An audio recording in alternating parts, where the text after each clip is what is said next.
अगर आप इस बात से बहुत ज़्यादा परेशान हैं कि आप अपने बच्चे को कुछ याद कराने की कोशिश करते हैं लेकिन बार-बार वो उस बात को भूल जाता है, जिसकी वजह से उसके स्कूल के अंदर अच्छे मार्क्स नहीं आते, टीचर्स की शिकायत करती है और आप खुद भी बहुत ज़्यादा परेशान हैं।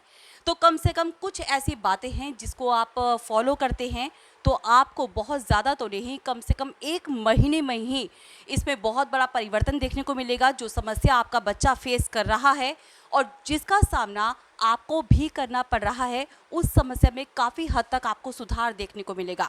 सबसे पहली बात ये है कि बच्चे को जिस भी शब्द को या जिन शब्दों को लिखकर याद करने में, या कहा जाए कि जिन्हें याद करने में दिक्कतें होती हैं, सबसे पहले उस चीज़ को आप लिखवाएँ। यानी कि कोई भी स्पेलिंग है जिसको बच्चा याद नहीं कर पाता, आप वर्बली उसे याद कराते हैं, तो पहले आप उसे लिखकर याद कराने की कोशिश कीजिए।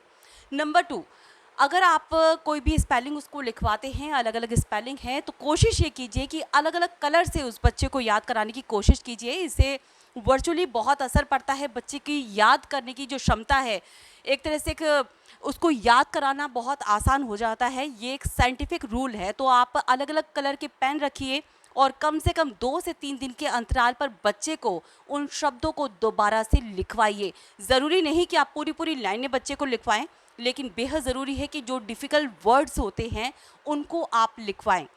नंबर 3, आप बच्चे के साथ एक टीचर और एक स्टूडेंट के तरह खेलिए। यानी कि कुछ ऐसे गेम्स होते हैं जो अगर अगर आप चाहें तो मार्केट से परचेज़ कर सकते हैं, लेकिन अगर आप पैसा नहीं खर्च करना चाहते, तो अपने बच्चे के साथ टीचर स्टूडेंट का गेम खेलिए, जो कि बहुत इंटरेस्टिंग होता है छोटे बच्चों के लिए। ऐसे में आप तो बनिए स्टूडेंट और बच्चे को बना रहे अपना टीचर, और ऐसा करते हुए आप कुछ चीज़ों को जानबूझकर आप मिस्टेक कीजिए। कुछ शब्दों को, जैसे कि अगर आप टू का टेबल बोल रहे हैं, तो जानबूझकर ऐसा करते हुए आप कहीं ना कहीं एक मिस्टेक कीजिए, ताकि बच्चा आपको करेक्ट करे, यानी कि वो गलती आपकी पकड़े। इससे बच्चा जो है उसका कॉन्फिडेंस बढ़ेगा, उसका आत्मविश्वास बढ़ेगा। इसके साथ ही बच्चों के खाने पीने पर विशेष ध्यान रखें। कुछ ऐसे टॉनिक भी होते हैं जो कि बच्चों को डॉक्टर्स के प्रिस्क्रिप्शन के बाद आप उनको खाने पीने के लिए दे सकते हैं।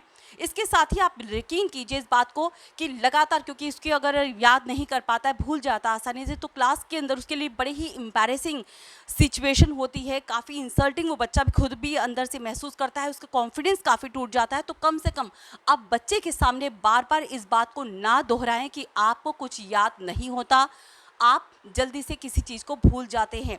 ऐसा अगर आप बार बार बच्चे के सामने कहेंगे, तो बच्चे का जो आत्मविश्वास है वो डगमगाता रहेगा। इसकी जगह आप ये कोशिश कीजिए कि लगातार आप बच्चे के सामने बोलिए कि आपको सब कुछ आसानी से याद हो जाता है। अगर आप ऐसा करेंगे तो बच्चे का आत्मविश्वास बढ़ेगा।